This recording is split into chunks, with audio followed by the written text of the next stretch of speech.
Hello, and thanks for joining us on In the Zone, our series of interviews from the Middle East Treaty Organization. I'm your host, Anahita. And I am Ayushi. And as a part of our humanitarian initiative, aiming to highlight the stories and the experiences of the survivors of the weapons of mass destruction in the Middle East, today we have with us Mr. Zimnako Mohammed Ahmed, one of the survivors of the chemical attack on Halabja on the 16th of March, 1988.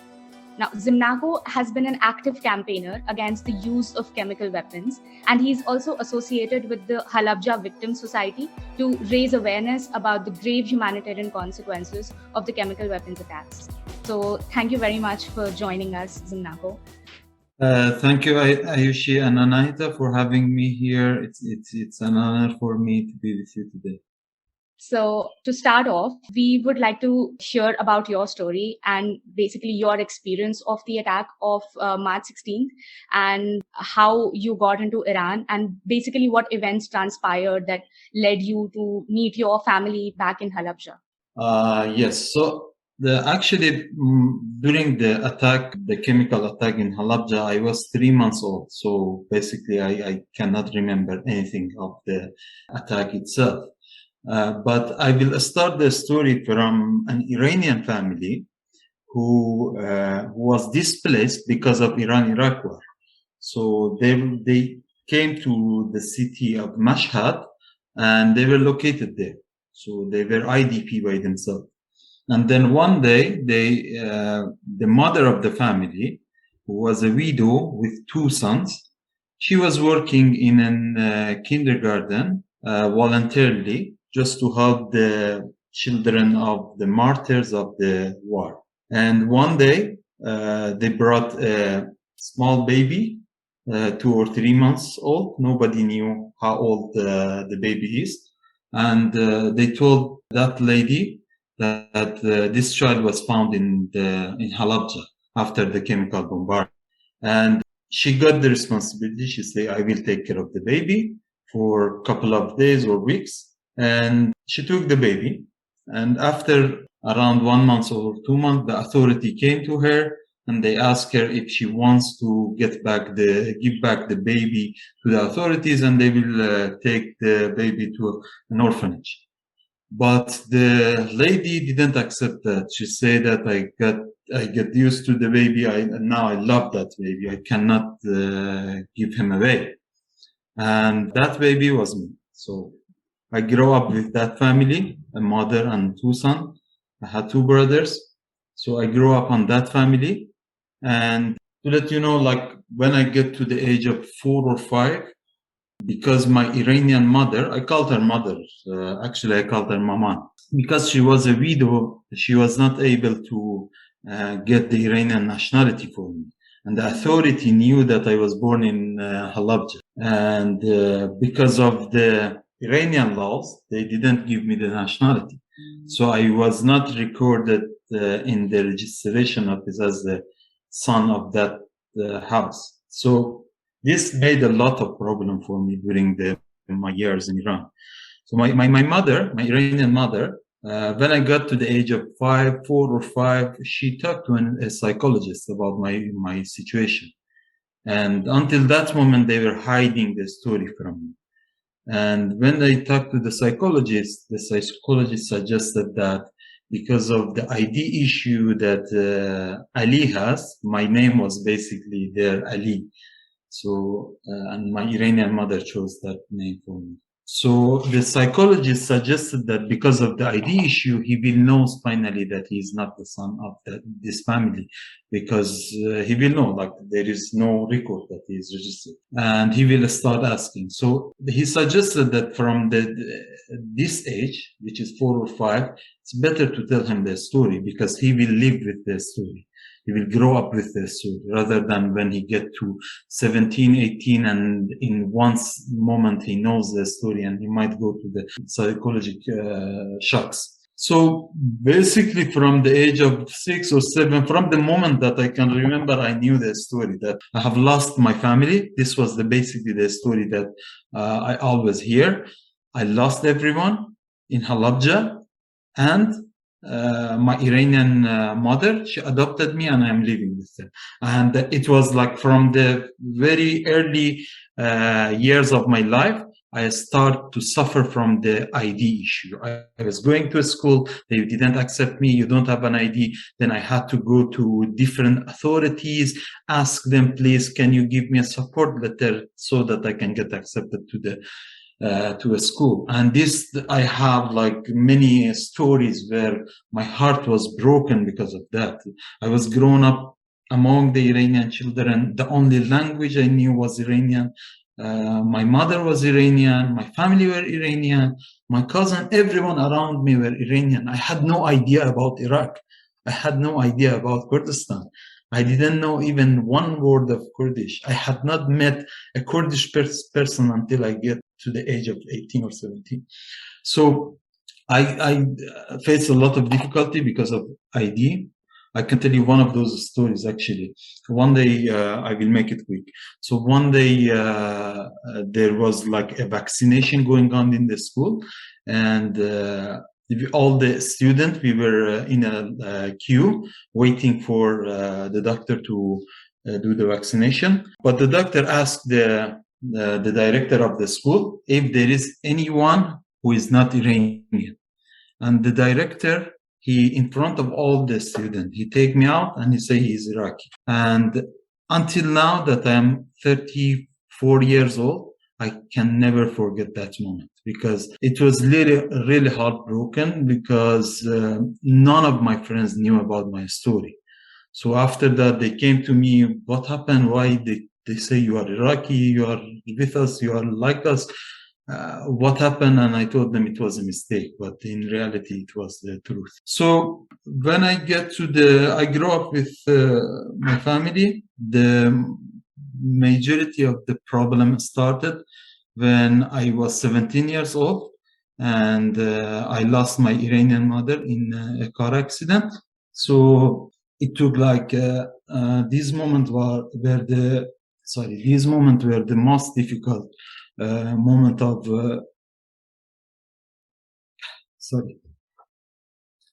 So these moments were the most difficult moment of my life. I'm so sorry. No, thank you so much for sharing. Take as much time as you need. So those moments, these moments of my life were the most difficult part. When I lost my Iranian mother, I didn't have a job. I didn't have an ID.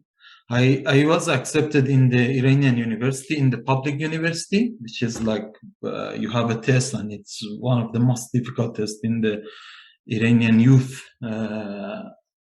community. So I got accepted in the public university, but because of my ID issue, I was not allowed to go to the university. And then I was alone. I was living alone without my mother. My brothers had got married already. So I was living alone without an ID, without any right. And I didn't have actually any nationality.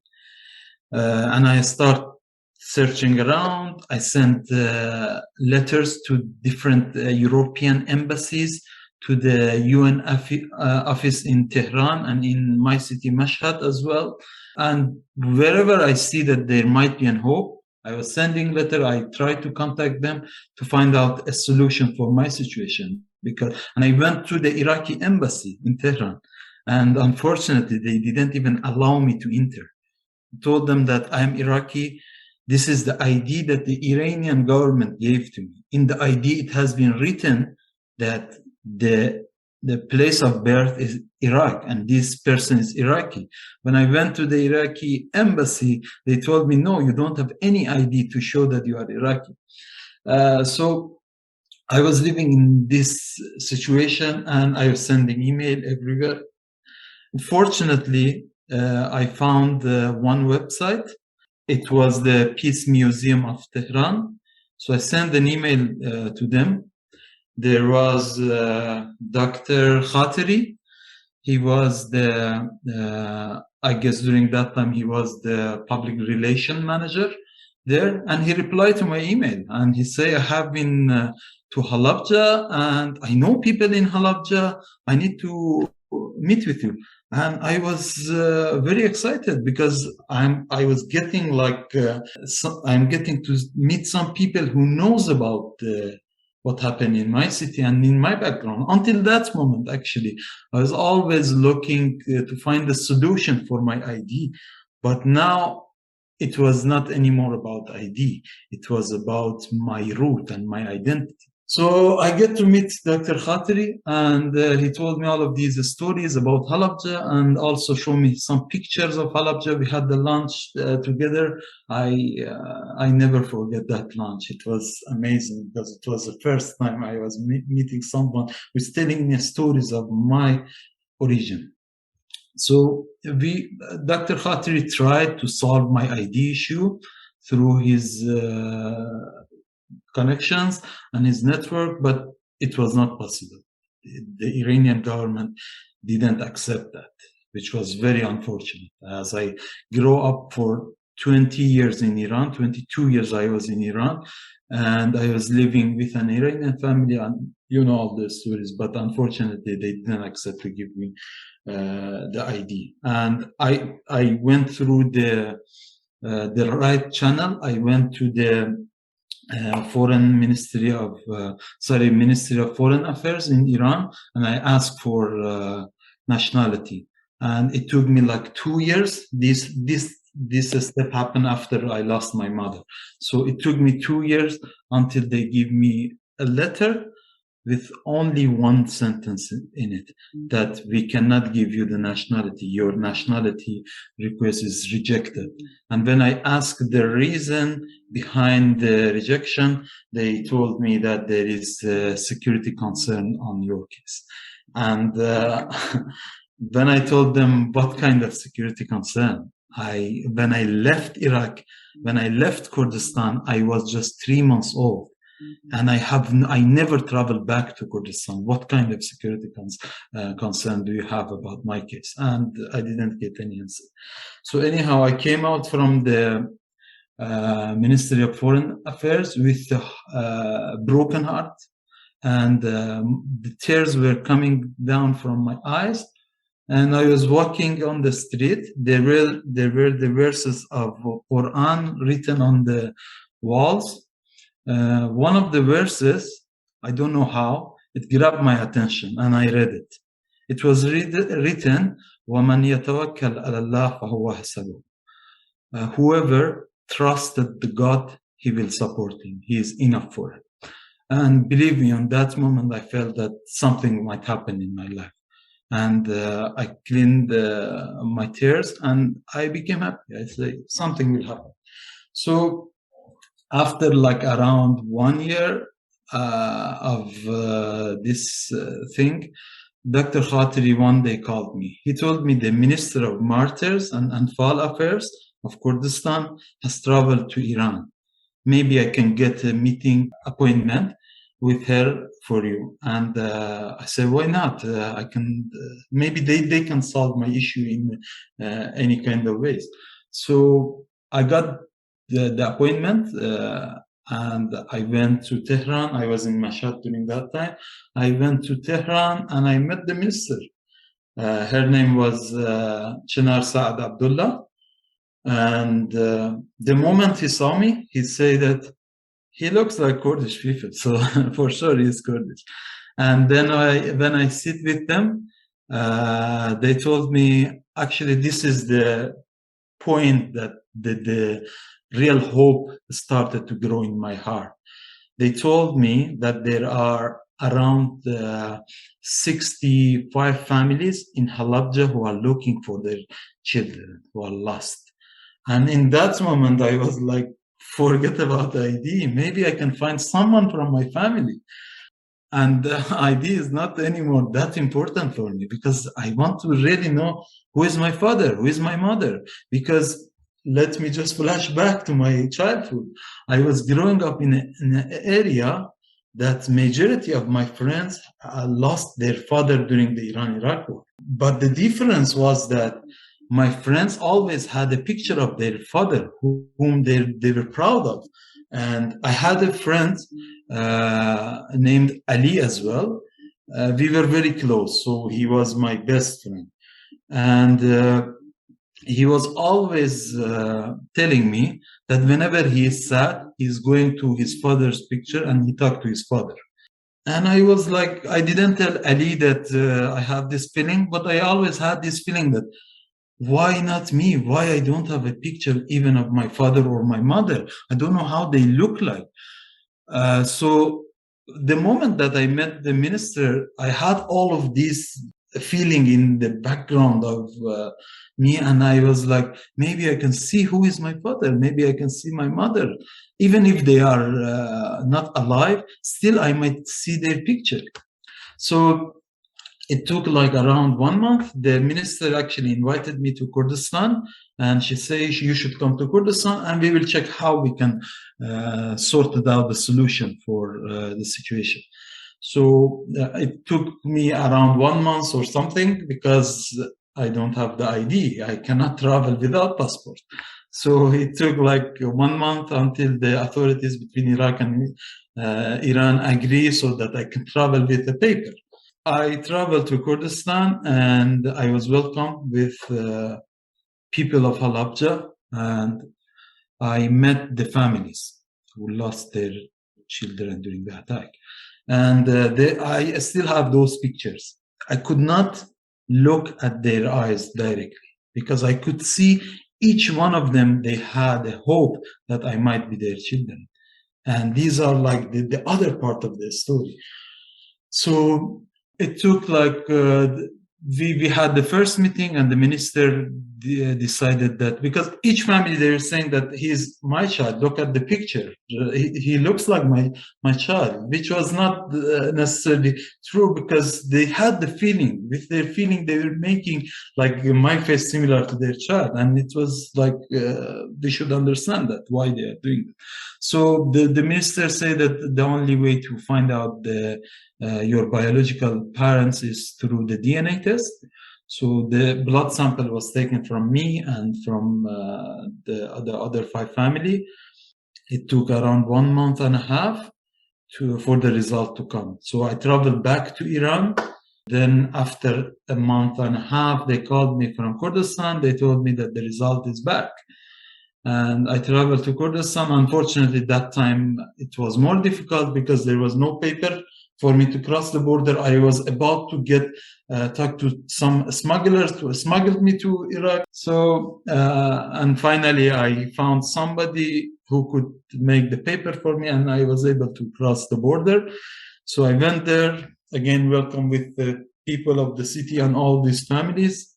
The day that the result was read by the court of Halabja, and they read it, like I remember that moment, and the videos are there as well, that all those families, they were sitting, they were waiting for the result to be read, and in 1 second they read the result that I belong to my family, and they read my mother's name, Fatima Hama Saleh. So I cannot explain what happened in that hall because it was all feeling. I cannot put them in words. So even there is the video, but still the video, I don't believe it could explain the feeling that was there. So what I could do on that moment, I went to the other 4 families before I go to my mother, and I hugged them. I told them that I can be your son. And then I went to my mother, because at that moment my mother found me. I found my mother, but the other 4 family, they were in a very bad situation because they after all those years of waiting, they had the hope that they might find their child, but unfortunately they couldn't. So I found my mother, and then I will make it short. Then my mother told me what happened on that day. So I will make it very short. On that day, we were all in the basement. Myself, 3 months old, the youngest person in the family, 4 of my brothers, my sister, my father, and my other extended family members, who all came to our house because we had the basement. So they were all in the basement hiding themselves because they heard that there might be some chemical attack. And my mother, whatever I'm telling you is all from my mother, who told me the story. So my father has told her that the sound is less now, let's run away. And then once they came out from the basement, they went to the street. They walked for, let's say, around 50 meters. They saw one of the chemical bombs was dropped in the close to our house. And they smelled the apple. So they run back to the house, and my father suggested them to let's go to the roof. Maybe there is fresh air there. On the stairs, when they were walking, my father was the first, and then my oldest brother Sartib, and I was in my mother's hand. And these were the only persons who came back from the street into the house. My mother was telling me that she was looking back to the door if the other children will come, but she didn't see them. So they most probably, unfortunately, they died on the street. So my oldest brother fell on the stairs, and my father as well. So he was asking for help, and my mother was making a wet cloth and bringing to him. So she left me on the stairs until she will get the wet cloth. So during while she was getting back to my brother, she failed as well. She was fainted, so she was not conscious. The moment she opened her eyes, she was in an Iranian hospital, and she didn't have any idea what has happened to the family. And for her, it was like she thought that she just lost the family, and she will find them, like they are in different hospital, or she will find them in the camps. And she was in a hospital. She lost her eyesight for a month. So she was in the hospital for that month. And once she came out from the hospital, she started looking for the family. And like the last thing that was coming to her mind was that she lost everyone. So she was looking for the family, and she was saying, like, whenever they were distributing clothes, she was taking clothes for all the family members, because she thought that she will find them and they need to have some clothes. So she started looking in different camps and schools and in the hospitals, everywhere, and she could not find any clue about the family. And step by step, she lost her hope that she might find some of them, especially the ones that are grown, because they knew who they are and they knew their name. After, I guess, a couple of months, she got back to Iraq, to Kurdistan, and she was always waiting that one day she might find one of the children, because the only body that they found is my oldest brother Sartib and my sister Kharman. They found the grave in our yard. And after that, she was always waiting until the moment I came back. So finally she found me. Sorry for the long story, but I couldn't escape any part of it. Even I make it shorter, but as much as I could. Thank you so much for sharing that. That is such a moving story, to say the very least, and your resilience in navigating issues of your own identity and finding your Kurdish family and dealing with all of this trauma is just inspiring. But of course, with a story like this, it's very difficult to relive, and there's a lot that I can imagine you must want to maybe put in the past and be able to look forwards to. So what about this entire experience made you decide that you were going to be an activist to do with the issue? How did you get there, and why? Yeah, actually, basically, when you go through all these difficulties, you will start thinking about other people. So, and you will think that what if somebody else in the world is suffering from the same experience that I had during that time? So I always think about this. Whenever I heard that there is a war happening somewhere in the world, in the previous years we had it in Syria, now we have it in Ukraine, and I always think about the lost children, because I am sure there will be lost children during the wars, because of the mess that will be created because of these bombardment and different attacks that are happening. So I always think about those lost children, and I wanted to do something for them. So my profession is not working in NGOs I am not doing it as a profession, but I always try to find a part of my time to spend in such an activity to make sure that, first of all, my story is heard, and the only reason behind it is to avoid the repetition of it in anywhere in the world. And after that, the story of the people in Halabja are heard, because, whoever was in Halabja on that day, even if they lost anyone or not, their story is a special story that needs to be heard by the people in the world, because the Halabja chemical attack was the largest usage of chemical in the history of mankind against civilians. What made me work in such an activity is that I want to make sure that I can avoid such a suffering and such a stories in the future or at the moment as much as I can. As you mentioned earlier also, that there are still a lot of people, a lot of survivors that are still lost. They still haven't found their families. They're still unidentified. And you have had the experience of meeting other survivors. So what do you think are basically the obstacles or the challenges that, you have faced or the other survivors have faced in amplifying their story? And what has been the experience regarding it over the years? And basically, how do you interpret it in your experience? I actually like this question. I will give you one example. If I am alone in this Zoom meeting, can I tell my story? I don't have an audience. If I don't have an audience, how can I tell my story? There is no attention given to those people. There is no attention given to those survivors. They can tell their story, and they are always ready to tell those stories. And believe me, the only reason that they want to tell those stories is to avoid it, to avoid the repetition of those kind of events.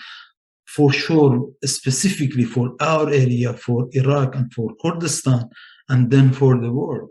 But unfortunately, they have not been enough attention given to Halabja, and it is not like something new. From the moment that it happened, the chemical attack happened, many of the newspapers didn't write even a word about Halabja.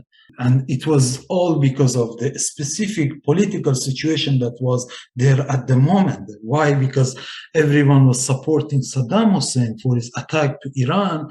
And then Saddam Hussein made a big mistake against humanity. So nobody wants to show that to the world because they were supporting him.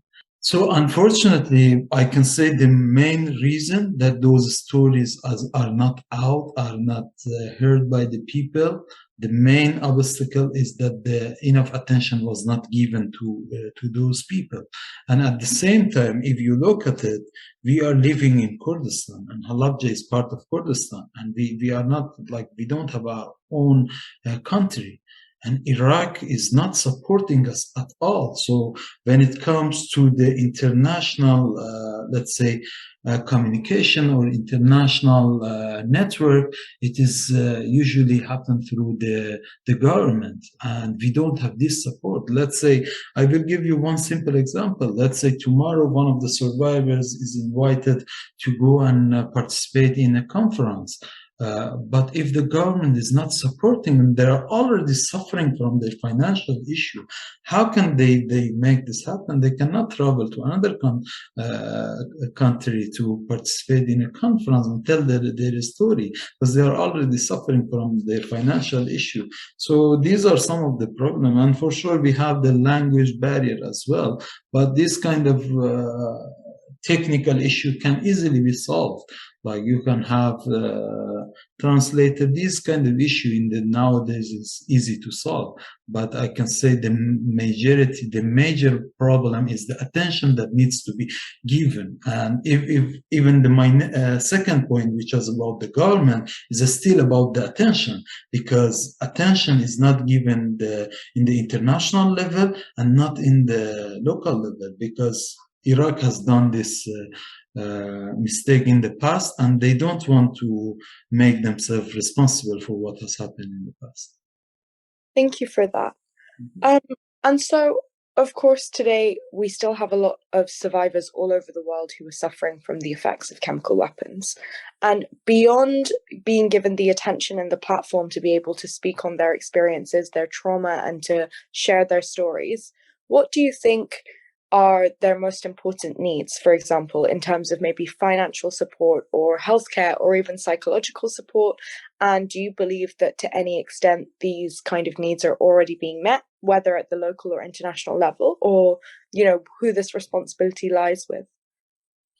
Yeah, actually the survivors, we have two kinds of survivors: the ones that are impacted by physically by the chemicals, and those people, they're actually, unfortunately, we're losing them because they don't have enough healthcare that are needed for their specific cases.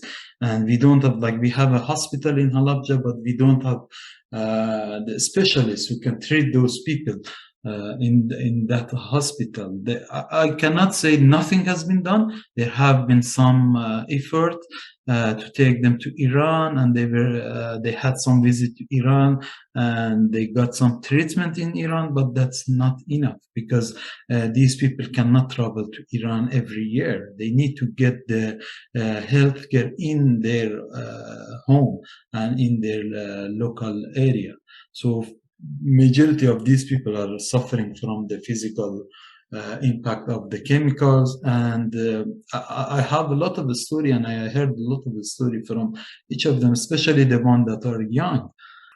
Actually, on the other side, I can say majority of those people who were there in that day, they are suffering from psychological problem. And in that area, the least has been done, because people were even after the chemical attack, there were other wars, and then we have the invasion of Iraq. So the people, they did not even have the chance to think about such a problem, but still they are there. So, and not much has been done to solve this kind of issue. And in regard to the financial issue, yes, for sure, majority of those people are suffering because they didn't get almost any support from the government. They have a small portion of salary from the government that cannot be it cannot even get them the medicine that they need. So for sure, all of these people are suffering, and I believe there is a lot that can be done for them to make their life easy, because unfortunately, as I told you, we are losing them day by day. Every week we are hearing that somebody who were affected by the chemicals are dead, and unfortunately we have not done anything for them. Thank you so much for that. And definitely there is a need to recognize the assistance that needs to be provided to these survivors. And that basically leads me to my next question about the UN conference held in November, which is basically also called the November Conference. And it's basically tasked with writing a treaty text that all the countries of the region will sign. Now, what, in your opinion, should be the elements that basically deal with the support to the victims or the survivors, that you would like to see included within the treaty text? So actually, for that treaty, I believe it's very important for our people, because until now, as I told you, we didn't get enough attention needed for the city. And one major thing that everyone in the city wants to see one day is the compensation that need to be done mainly by the Iraqi government, who was responsible for that attack. And the Iraqi government was actually paying their compensation to Kuwait until last year. But unfortunately for Halabja, they have not done anything to compensate those people who went through all this suffering. And I can say one of the main reasons behind it, again, is that we are not like government. We cannot sue the government in the international court, even though they have been like some effort to do that, but still we are not a government. We are just people. We are normal people. And we get attacked by our own government. And the international community is not interfering in this, and we cannot do anything about it. So one of the things that I guess would be very important to have and include in the treaty would be the compensation of the survivors and the victims of that attack. Another point for sure would be to get as much support as we can for the survivors who are physically exposed to the chemicals and they are affected and they're still suffering from the consequences of the attack. Amazing. Thank you so much for that. I think just in the interest of time, we would wrap it up there. But Zemnako, thank you so much for this interview. Thank you. For me, it's probably one of my favorite episodes yet of the whole series. I think listening to human stories like this and the realities on the ground of these kind of experiences is a very sober but necessary kind of reminder of why it is that we actually do the work that we do, and we're also committed to peace building and disarmament and this kind of thing. But also hearing the commitment and the, you know, inspiring stories of people like yourself who have made the best of these situations and really set an incredibly high standard for everyone else to fall in line to is just really inspiring. Thank you so much for that. So yeah, that's it for today's episode. And just a quick reminder that you can find us on our website, www.wmd-free.me, where you can also sign up to volunteer with us, participate in our university network, or donate money. We're also on social media on Twitter, Facebook, Instagram, and LinkedIn, all under the handle @WMD-FreeME. And you can find all of our episodes for this podcast series in The Zone on SoundCloud, Spotify, and YouTube. Thank you so much for tuning in.